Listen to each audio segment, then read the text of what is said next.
In fast motion, we see a plant root grow. Any kind of growth of an organism is only possible when new cells are created. The latter happens when the so-called parent cell divides. This division process is called mitosis.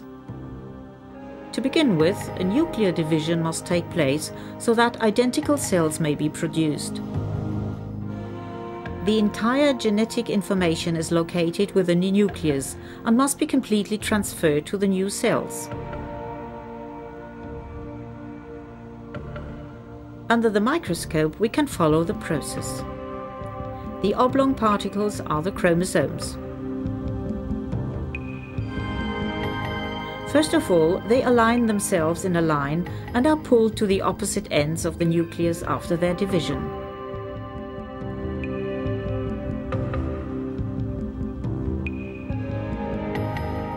A human cell contains 46 chromosomes in its nucleus. Let us take a look at the principle of cell division using a cell with 3 chromosomes as an example. First, each chromosome forms an identical copy. These sister chromatids are still close to each other and remain attached at the centromere. Then they align themselves in the center of the nucleus called equatorial plane. Now they are pulled to the opposite poles by the spindle fibers. Both sets of identical chromosomes are enclosed by a cell membrane. Thus, 2 daughter cells have been created. The pictures we see here are time-lapse shots.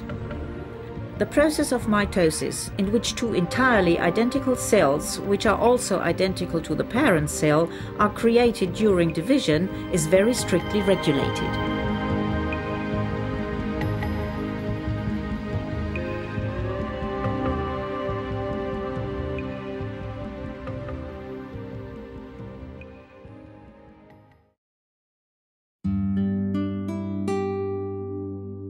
Every flower serves the purpose of propagating the plant.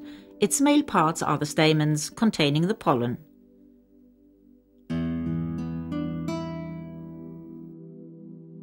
From the center of the blossom rises the pistil with the stigma at the top.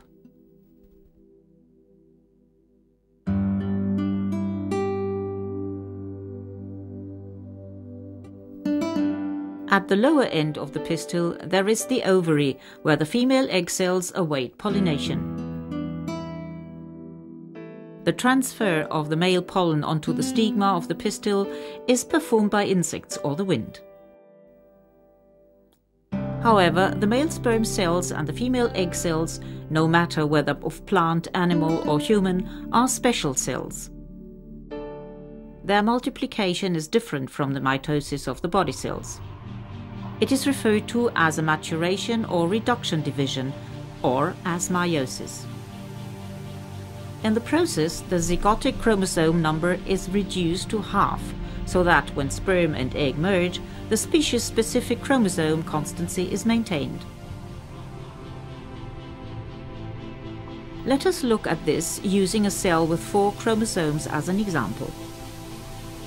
Just like in mitosis, the chromosomes first duplicate themselves into 2 identical copies. In this diploid set of chromosomes, one is from the father, shown in blue here, and one from the mother. They are the reddish ones. Initially, they form 2 pairs. During the first phase of meiotic division, we have the so-called crossover, an exchange of hereditary factors.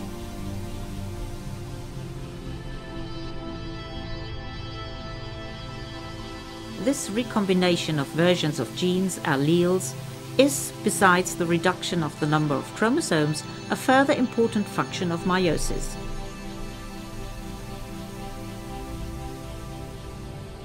In the following so-called metaphase, the homologous chromosomes align themselves in the center, the so-called equatorial plane, and are then separated. 2 daughter cells with half the chromosome number are created. That is the first cell division of meiosis, also termed first maturation division.